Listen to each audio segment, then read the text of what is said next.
In this video, I'm going to talk all about work-life balance because I went to a tech meetup the other day in the tech park here in Maui, and there was a guy there that worked at Google, still works at Google for, 18 years. He built some of the most prominent apps that Google has to offer, some that we use every single day. So he had a very interesting story about his journey, his life, entrepreneurship, personal development, and also working at Google as an individual contributor rather than somebody who could have been an entrepreneur.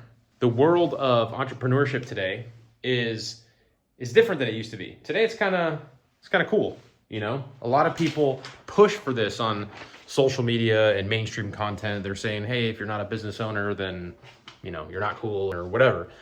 But that's not true, A lot of people are not cut from the same cloth. Being a business owner really means taking a whole crap load of risk, and not everybody is meant to do that. What you should be looking at, if you're somebody who is great at taking risk and can stomach it, then great, become a business owner. But if you're not that type of person, you should be looking to be a contributor to somewhere that has enough growth opportunities to where you can be compensated and rewarded similar to if you were willing to take on the risk of a business owner. Now, all of this being said, the topic of this video is really work-life balance. And I bring this up because work-life balance is a pretty weird word, If you think about having the most balanced life possible, where you hang out with your friends and you work and you do physical stuff and you have activities and you're with your family and you can pursue creative passions and all those things. That's great. You should strive for that. You should always push for that. However, if you are not willing to go beyond the normal composition of what your balance should be, then you're kind of settling to just be normal. I heard somebody say at that event, nobody great has ever built anything amazing by having a perfect work-life balance. It almost always takes hard work and dedication, long hours, late nights, sacrifice. And so this kind of comes down to where you are at in your own individual life journey and career, maybe. I don't think that this topic has to do with specific age groups per se, but I do think that where you're at in your career kind of matters. And I'll give you an example. If you are somebody who is been around the block 30 times, you are a very experienced business person, you are able to provide value to the marketplace at a greater value than somebody who's just getting started, which means that you will be compensated more than somebody who's just getting started. If you've been an expert for a long time, what you can contribute to the team, to the community, to the business has a much higher return on value. So therefore, people that have been doing stuff for 20 years, they get paid better than people that have only been doing stuff for 1 year or 6 months. And so people that have a lot of experience or they are experts at something, they have the ability to perhaps have more of a work-life balance. It really comes down to what is your goal and how fast are you trying to get there? Because if you're trying to go fast, if you are, let's say you're a young person, you don't have a lot of experience, but you have some lofty goals for you in your life and you want to get there fast. Well, having a work-life balance doesn't really fit inside of that picture, does it? I mean, you need to be aggressive, ambitious, hungry, take action. Take action when your competitors are not.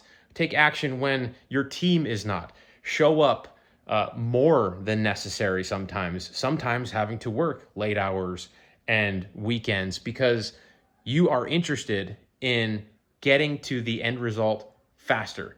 Whereas somebody that's been around for 10 years, it might take them half the amount of time that it takes you to produce the amount of work that you can produce. And they might even be able to produce it at a greater, more professional level than you. And it takes them half the time. What's up with that? It's a pain in the ass. But that's what being an expert is really all about. You get paid based off of what skills you can bring to the market, what value you can drive.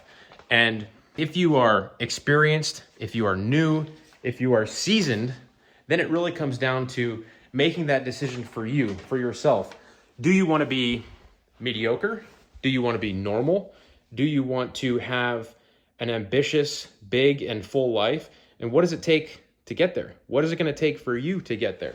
And although I totally agree with wanting to have a good work-life balance, the way I look at work-life balance is based off of a goal, not necessarily a destination.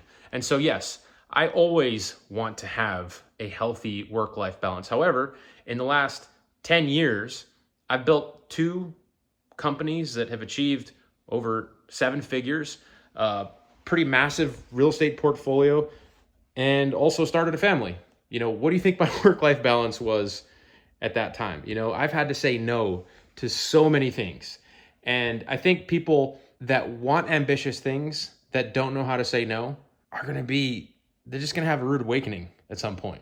It does not come without sacrifice. And it's just something that you have to prioritize. And so when I think about it being more of a goal or a journey rather than a destination, there have been times where I've been extremely overworked, tired, stressed out, and I'm aware of that. And I say, maybe I should do something about this. Maybe I should figure out a new routine for myself. I'm not making enough time for myself. I need to make that more of a priority. I need to take a break.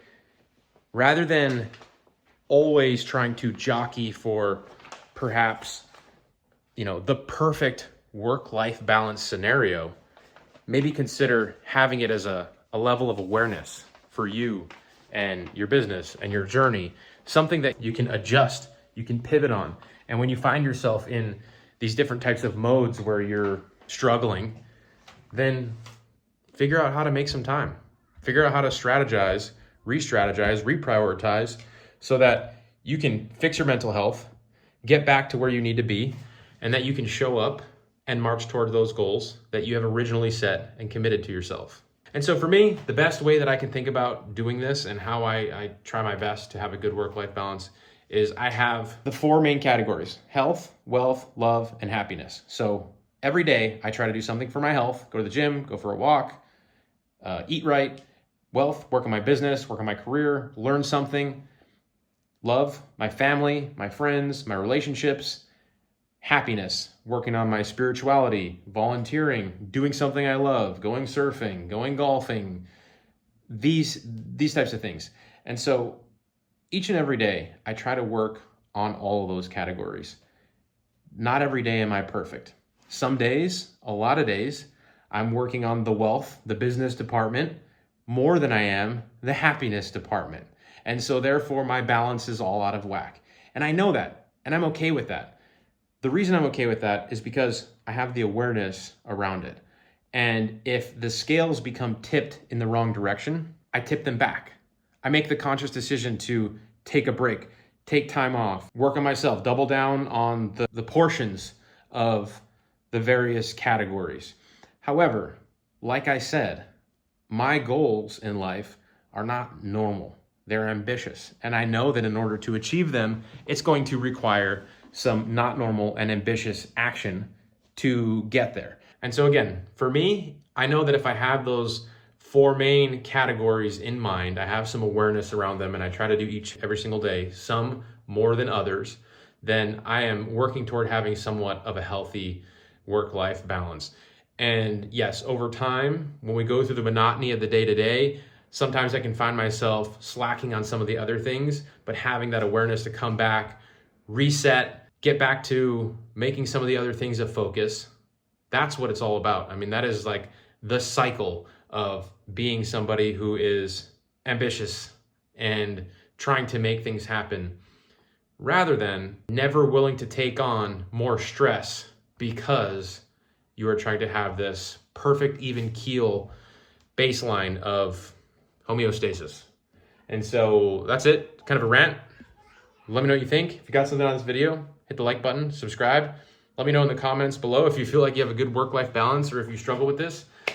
If you have any tips for me, if you have any critique for me, let me know. I'd be happy to hear them. I know I'm not a perfect human being, got a lot to work on. And with that, I will see you guys in the next video. Peace.